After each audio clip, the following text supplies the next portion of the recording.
It is such an honor to have everybody here. And good morning and welcome and thank you for joining for our 2026 budget address. I want to begin by a simple truth. A great city doesn't happen by accident. It's built to last, built to weather tough seasons, built to serve not just this year, but the next generation, built to keep its promises to the people who call it home. That's what this budget is about. It's about building a city that is going to last. And as some of you know, this theme is very personal to me right now. Just a couple weeks ago, my wife Sarah and I welcomed our second daughter into the world, Estelle Bloom Frey. It's been beautiful, it's been humbling, and like any new parent will tell you, it's a little bit messy. But more than anything, it's been clarifying. Holding Estelle reminds me that the work we do here is not just about the next fiscal year. It's about the Minneapolis we're building for her, for my older daughter, Frida, and for every single family in our entire city. A city where the streets are safe, where their neighbors have homes, where small businesses succeed and culture blossoms, and where city government isn't a punchline, it's a promise kept. This year's budget reflects commitment. It's honest, it's disciplined, and focused on the core services that make Minneapolis strong, so that decades from now, our city is still standing tall, still working for its people, and still built to last. It's the most cliche, overused rhetorical flourish when we talk about city budgets being more than numbers. They're expressions of our values. But some things are cliche because they are true. Budgets show how we prioritize and what the kind of city that we all envision could look like. And sometimes it means not just chasing every new idea, but investing in things that already work. This budget didn't happen in a vacuum. Over the last several months, our city departments and budget team rolled up their sleeves. They went through their budgets line by line. They evaluated every program, every vacancy, and every dollar spent. And they used data to come forward with real solutions to close our gap without breaking the services that residents in our city rely on.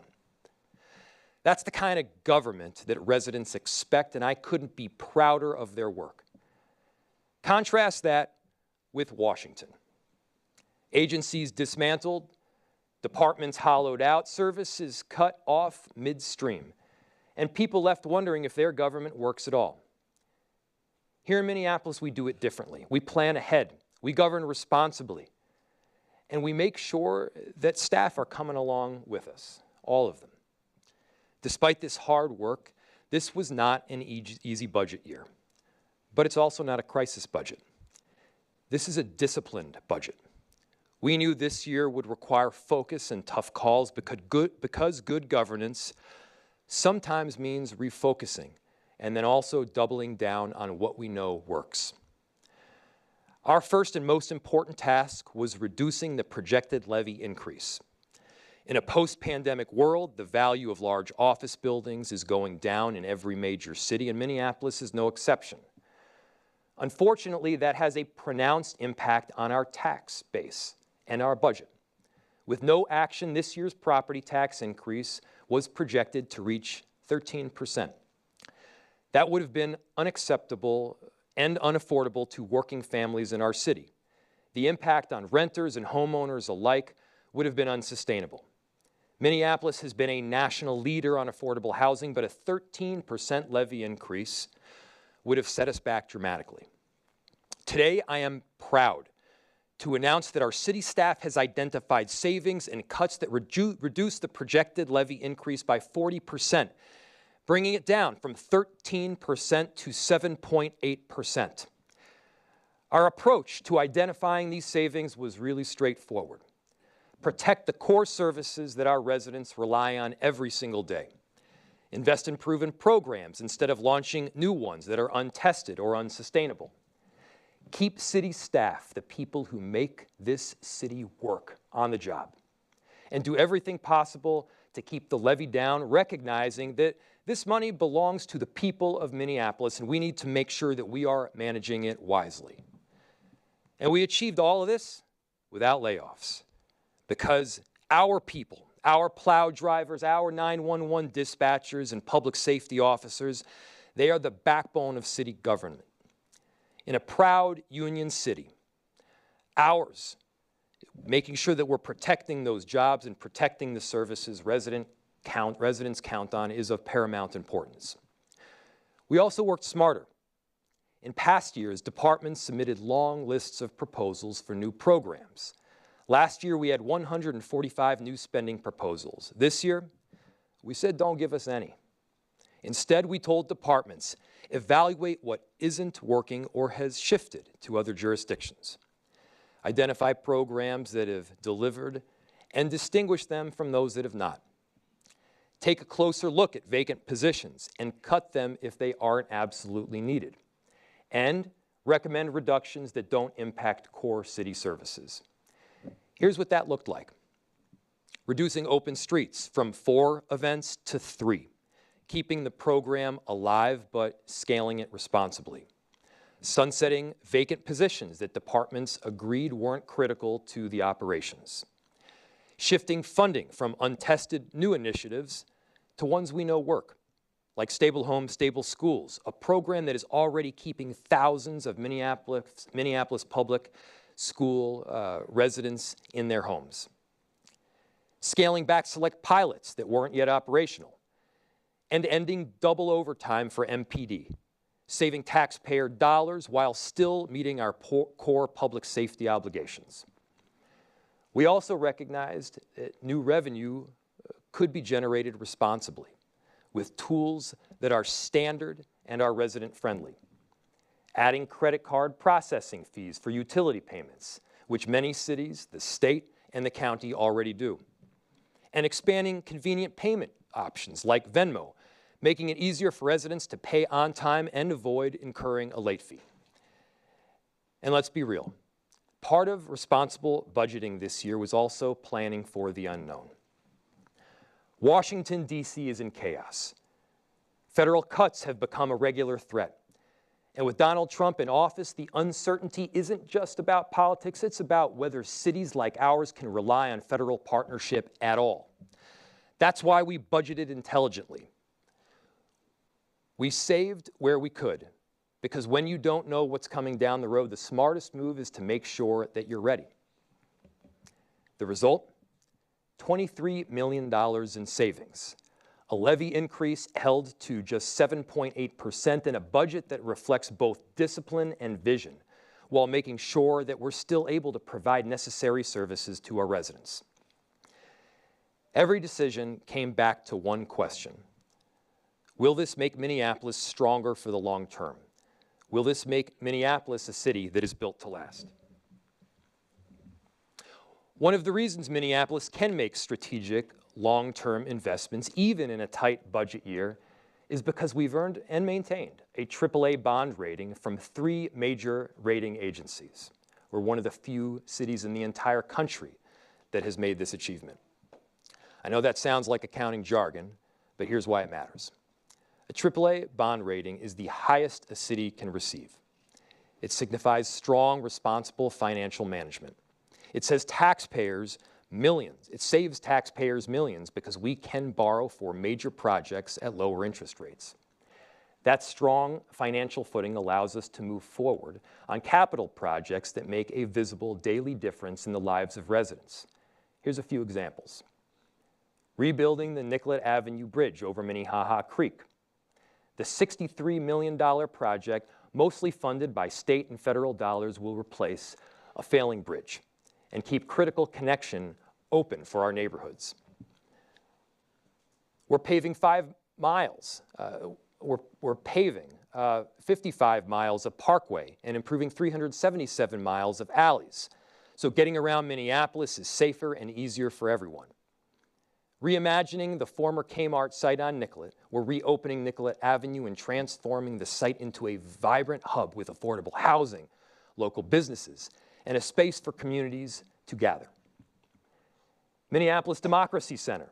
At the former 3rd Precinct site, we're creating a new home in election and voter services alongside a community partner, turning a place of division into a place for civic engagement. Upper Harbor Terminal. Local artists are helping to reimagine our riverfront, creating permanent public art that tells the stories of the North Side community. These investments are the backbone of a city built to last. Stronger streets, safer bridges, better transit, and corridors that support local commerce. And alongside these community-focused investments, our capital plan also fulfills court-enforceable commitments under the state settlement agreement and federal consent decree to modernize public safety, including a public safety training and wellness center to provide modern training facilities for the police and firefighters, and 4th Precinct modernization, 5th Precinct roof enforcement and replacement, along with an evidence-based warehouse, forensic garage, and canine facility upgrades critical to improvements that meet our legal obligations and strengthen safety. All of these projects are possible because we've managed our finances carefully and responsibly. Good governance today means a stronger, safer, more resilient city tomorrow. And even as we've tightened our focus, this is not an austerity budget. This is a recalibration, an investment in the fundamentals that make Minneapolis strong. Housing, safety, climate, economic inclusion, and the good governance that help to bring it all together. At the foundation of a successful city is a safe and stable home. We know that when families have a roof over their heads, everything else gets stronger. Kids do better in school. Parents can focus on work, and neighborhoods become safer and better connected. That's why this budget doubles down on the strategies that we know are working. Stable homes, stable schools continues to be a cornerstone of our housing strategy. Thousands of Minneapolis kids have stayed in their schools because their families are able to stay in their homes. We're keeping this program strong because it's not just housing policy that's proven to be successful. It's education and public safety policy too. We're making ongoing investments in the Affordable Housing Trust Fund, which remains our most effective tool to ensure that housing is affordable for the long haul, creating more options so that residents can live in neighborhoods of their choice. Year after year, this fund has delivered hundreds and hundreds of units for the residents who need them most. And we're continuing to support and provide support for the Minneapolis Public Housing Authority because public housing is one of the most important sources of stability for thousands of residents. Every dollar we invest preserves long-term, deeply affordable homes for generations. At the same time, we're growing and preserving housing. We're also confronting homelessness and encampments with urgency and compassion.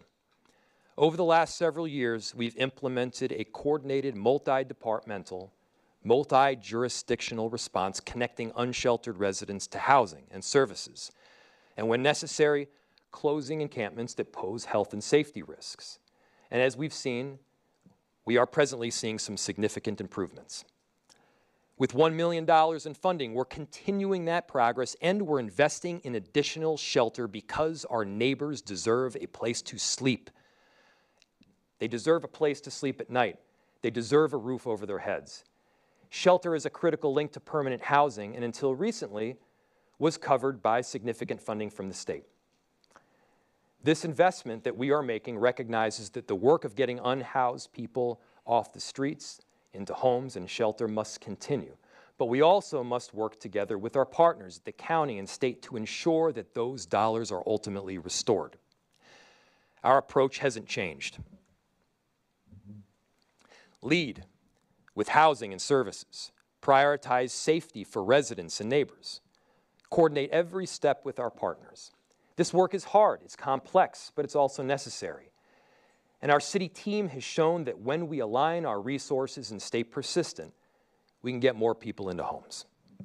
In short, this budget says clearly, housing is the foundation.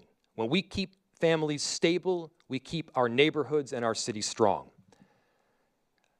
A strong city also means that it's a safe city, and safe cities have to be the top priority for every mayor in our country. This budget keeps our city moving toward a 21st century public safety system, one that is effective, one that is accountable, and that is built to last. And we're doing it by investing in the full spectrum of safety from first response to violence prevention. First, we're continuing the work of police recruitment. The Minneapolis Police Department is the most diverse it has been in our city's history. Applicants and recruits are coming on board in numbers we have not seen in years. And we now have more than 600 officers, and those numbers are climbing every single month. We are fully funding the work required under our state settlement agreement and federal consent decree. And as planned in our biennial budget, we are adding 2 new compliance positions to the implementation unit. This ensures we don't just meet our obligations on paper, we follow through with the oversight, the training, and the accountability that build public confidence. And public safety in Minneapolis isn't just about police. It's about creating a comprehensive approach. Our behavioral crisis response program continues, connecting residents in crisis to the help that they need. Our violence prevention efforts continue to focus on community-led, data-driven strategies that break cycles of violence before they begin. And we're maintaining our full sworn complement of firefighters, while also adding 15 firefighters to the general fund in 2026 to keep pace with the service demands and keep our residents safe. Our emergency preparedness work also remains already strong. Already this year, our emergency management team has put the training into action, preparing the city for multiple storms and making sure we're ready for whatever comes our way. This is what a modern, resilient safety system looks like. A department meeting its legal and moral obligations, supported by civilian professionals and prevention strategies, all working together to keep Minneapolis safe and built to last. When we talk about building a city that lasts, it's not just about streets and bridges. It's also about the air we breathe, the water we drink, and the health of our families and all of our neighbors. This budget makes real, tangible investments to ensure that Minneapolis is both climate resilient and healthy for the next generation. On the climate front, we've done more to combat climate change in the last year than in the previous 10 years combined. We are continuing to lead with our Climate Legacy Initiative, which, through more than $8.4 million, is delivering cleaner energy, greener infrastructure, and a roadmap to meet our ambitious emissions goals. The CLI is retrofitting homes for energy efficiency and expanding renewable power across city facilities and investing in neighborhoods most vulnerable to climate impacts. Our zero waste plan is moving us closer to a future where less ends up in a landfill and where every household has the tools that they need to reduce, reuse, and recycle. And through the Energy Conservation and Emissions Reduction Project, we're providing $1.5 million in upfront capital to retrofit city buildings and equipment, cutting energy use, lowering costs, and shrinking our carbon footprint. This is how you prepare for the impacts of climate change while keeping the city functional and beautiful. On the public health front, we are confronting the opioid crisis with compassion and data-driven strategies. Through a combination of opioid settlement dollars and federal grants, we're making some key investments. Let me explain the vision that we are working toward. When someone is heavily addicted to opioids, help is often not accepted, whether they're intoxicated or going through withdrawal. But there is a middle zone where people are more open to accepting care. By investing in Brixadi, we can expand that middle zone, easing withdrawal symptoms so that more people are ready to take treatment and ready for long-lasting recovery. And then, when we do bring someone in for treatment, we need health professionals ready to provide care immediately, not in a week and a half, not when the appointment becomes available, but right now. That's where our mobile medical unit comes in. It will literally drive people from where they are. It will help to make sure that they have the service that they need and the care that can ultimately provide people access to Brixadi, making the likelihood of treatment and a possibility for recovery directly within reach. But we aren't stopping there. Our Narcan vending machines will make sure that life-saving overdose reversal medication is not only close at hand, but it's free. And through our hospital-based intervention program, First Step, we are connecting overdose survivors to treatment and support the moment they are ready to accept help. We're doing the work to save lives so that healthy people can live healthy lives. A strong Minneapolis is an inclusive Minneapolis, one where every resident, no matter who you are, where you came from, no matter what barriers you face, have the opportunity to participate in our economy, and they see themselves as part of our city's success. That's why this budget continues to support the Ownership and Opportunity Fund, our tool to help Black, brown, and immigrant local entrepreneurs not just open businesses, but build wealth and lasting roots in our city. Because inclusion isn't just about participation, it's about ownership. We're also keeping up the investments that turn economic inclusion into action. We're maintaining our support for Black businesses and immigrant entrepreneurs and families, because immigration is a cornerstone of our city's economic and cultural vibrancy. While the Trump administration vilifies immigrants, Minneapolis welcomes them. We are a proud, welcoming city. And that's not just a title, that is a commitment. Our policies, our programs, and our budget reflect that commitment by supporting immigrant entrepreneurs, expanding access to city programs regardless of status, and funding trusted services that help people build a life here. Because in Minneapolis, we don't scapegoat immigrants. We stand with them, we invest in them, and we grow stronger because of them. Our budget also makes strategic investments to keep downtown clean, safe, and successful year-round. We're moving forward with the reimagining of Nicollet Mall to a 24-hour downtown corridor that supports business, arts, and culture, including new events like the Big Honkin' Truck Parade and Dinner de Nord. I think you can expect more of them. Vibrant downtown storefronts will continue to activate empty retail spaces, attract new businesses, and keep our street-level experience lively for residents and visitors. And through the Developer Technical Assistance Program, with $350,000 in funding, we're maintaining and improving the public spaces and amenities that keep downtown functional and inviting. And then there's our park system, a shining gem of our city. It's the very reason I chose to live here, and I know I'm not unique. Consistently rated as the best park system in the entire country, the Minneapolis Park and Rec Board has done extraordinary things. They've been working to expand recreational opportunities for kids and families, maintaining and improving world-class facilities like North Commons, and creating beautiful park spaces within a 10-minute walk of everybody that calls Minneapolis home. That's why we were awarded the Gold Medal of Excellence.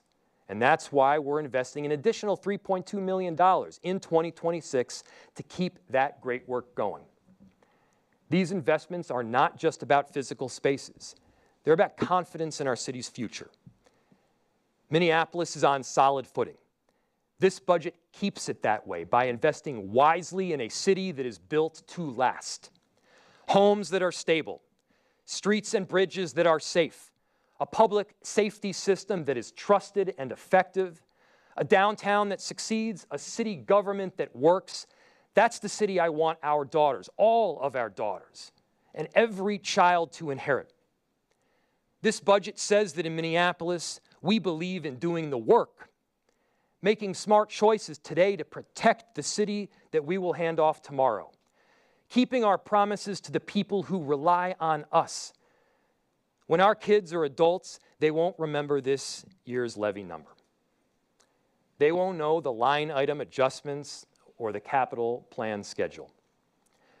But they will live in the city that we are building together.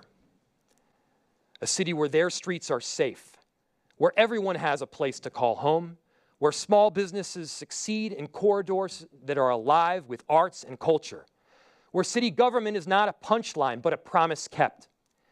We've done the hard work to make sure that Minneapolis can weather the unknown, grow stronger, and keep moving forward.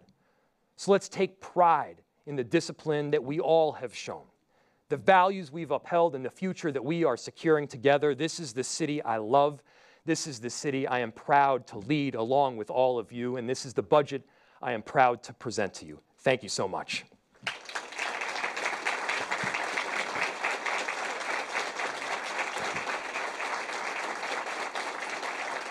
Thank you.